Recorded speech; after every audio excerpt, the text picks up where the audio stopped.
Hello viewers, Manju educational hub class में आप सभी का स्वागत है। आज का विषय है वर्णमाला। वर्णमाला किसे कहते हैं? वर्णों के समूह को वर्णमाला कहते हैं। हिंदी भाषा में वर्णमाला की संख्या कितनी है? वर्णमाला की संख्या 45 है। अ से ह तक जो वर्ण है, इन वर्णों की संख्या 45 है। फिर इसमें ये री को यदि हिंदी भाषा में सम्मिलित कर लिया जाता है तो इसकी संख्या 45 की जगह 46 हो जाती है।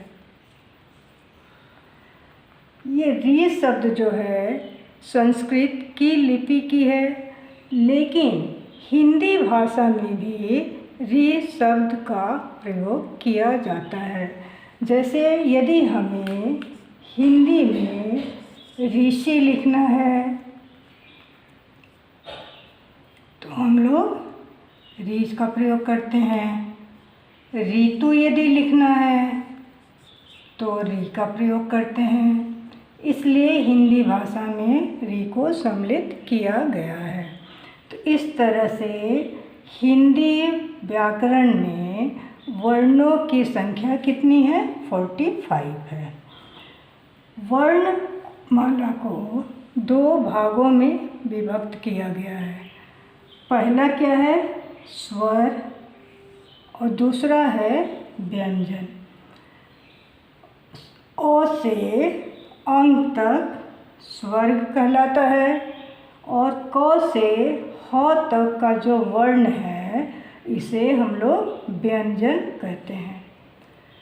ठीक है, तो क से ह तक का जो वर्ण है इनको हम लोग कई भागों में विभक्त किए हैं। जैसे क से अंग तक क वर्ग में, च से य तक च वर्ग में, ट से ड़ तक ट वर्ग में, त से न तक हम लोग त वर्ग में किए हैं, प से म तक प वर्ग में किए हैं। तो ये कितने भाग हो गए? 1 2 3 4 5। इन्हें पंचाक्षर भी कहा गया है। अब हम लोग ये देखेंगे कि ये जो वर्ण है, इन वर्णों का उच्चारण हम लोग कैसे करते हैं। जब भी हम अपने मुंह से जो भी ध्वनियाँ उच्चारित करते हैं वे विभिन्न प्रकार की होती हैं। तो उन विभिन्न प्रकार की ध्वनियों में से क वर्ग कहाँ से निकलती है, च, ट, त, प वर्ग कैसे किन किन माध्यम से निकलती है, उसके विषय में हम लोग अभी पढ़ेंगे। क वर्ग का उच्चारण हम लोग कंठ से करते हैं। च वर्ग का उच्चारण हम लोग तालु से करते हैं। ट वर्ग का उच्चारण हम लोग मूर्धा से करते हैं। त वर्ग का उच्चारण हम लोग दंत से करते हैं और प से म तक ओष्ठ से करते हैं। ठीक है, तो इनके माध्यम से हम लोग क से ह वर्ण का उच्चारण ध्वनि के रूप में करते हैं। तो क वर्ग का जो उच्चारण हम लोग कंठ के द्वारा करते हैं, तो क वर्ग के अलावा हम लोग स्वर जो है, स्वर के अ, आ,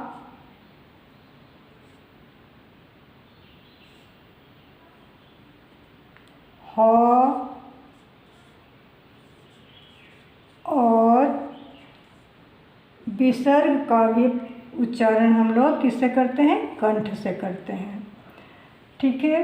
इसी तरह से च वर्ग का उच्चारण हम लोग तालु के माध्यम से करते हैं, लेकिन स्वर में ई, बड़ी, यो, क्लवी स का भी उच्चारण हम लोग तालु के द्वारा करते हैं।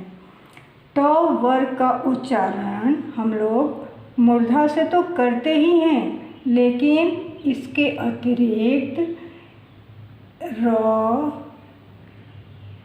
और मूर्धन्य स का उच्चारण किससे करते हैं? मूर्धा से ही करते हैं।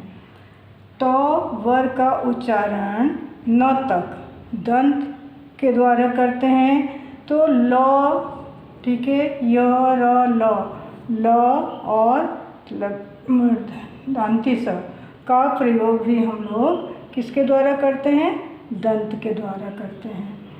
प वर्ग का प से लेकर म तक का ओष्ठ से करते हैं, और स्वर में हम लोग छोटा ओ और बड़ा ओ का प्रयोग, ध्वनि हम लोग ओष्ठ से ही निकालते हैं। तो इस तरह से हम लोग स्वर और व्यंजन को कंठ, तालु, मूर्धा, दंत और ओष्ठ के द्वारा उनके ध्वनि को उच्चारित करते हैं। अब हम लोग यहाँ कुछ प्रश्न भी करेंगे।